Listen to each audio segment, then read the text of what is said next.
Hi there, boys and girls. Welcome to your story time for today from the Ebenezer United Church. Our story today is called The Rich Man and the Beggar. Now that's fairly simple, wouldn't you say? Some people are very, very rich and some people are very, very poor.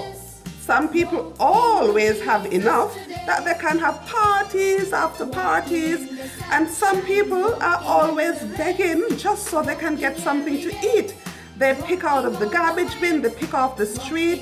When you throw out the food that you're finished with, they are glad to have it. So there's always going to be somebody who has a lot and somebody who does not.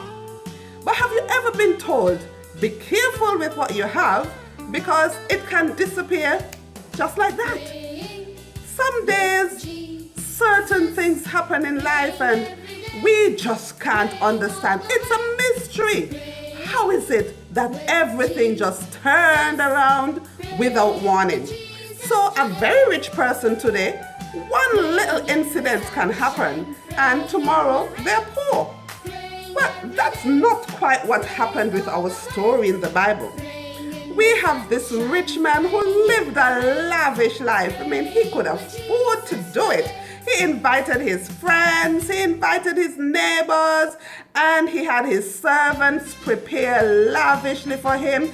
Oh, he wore the best clothes, and he had the best carriages and the best horses. And right outside of his gate, there was this poor man. Not only was he poor, but he was also sick. You know, he had sores and so on him, and he just looked terrible, and I suppose he was just an eyesore. When the rich man passed, you know how we do when something doesn't smell quite right or doesn't look quite right? Yes, but this poor beggar, he stayed outside his gate, and maybe occasionally one of the servants may have just, been sorry for him and sneaked a little something for him so that he can eat. What other reason could he have to keep coming back? But one day the story tells us that the poor man died. And after dying, he was carried away by the wings of the angels.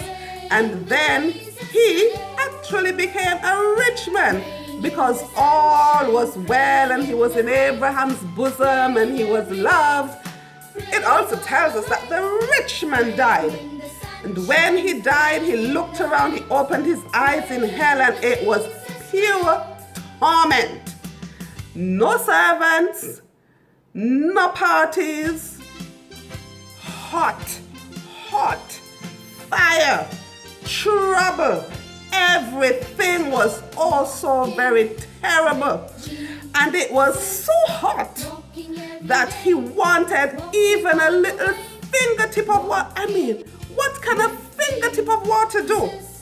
But he was so desperate, and he looked up and he saw Father Abraham, and he saw this poor beggar, who is now very rich, if you please, lying in Abraham's bosom, and he said, could you please send him just so that he can dip even the tip of his finger into water and bring it to quench my thirst? Because this place is terrible. I'm so tormented. I can't bear it. And Abraham said, my boy, doesn't work like that, You already had your good life when you were on the land of the living. Now it's the time for the opposite. You did not choose to do good with your wealth. And this poor beggar man, he already had all of his torment. Now it is his time to be at peace. And so see how quickly the roles were reversed. And this was not just going to be for a week or a month or a year. This was going to be forever. There would be no end to it.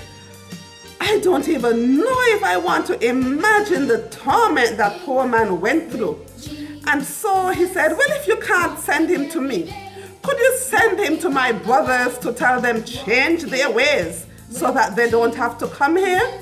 And Abraham said, my boy, they've got other people there. They're going to have to listen to them. So I want to say to you today, to me, to all of us, let us make sure that we do the right thing, that our ways please God, because we've only got one chance. And after that, there's no more chances. Well, that's our story for today. Thanks for listening. Until next time, bye-bye.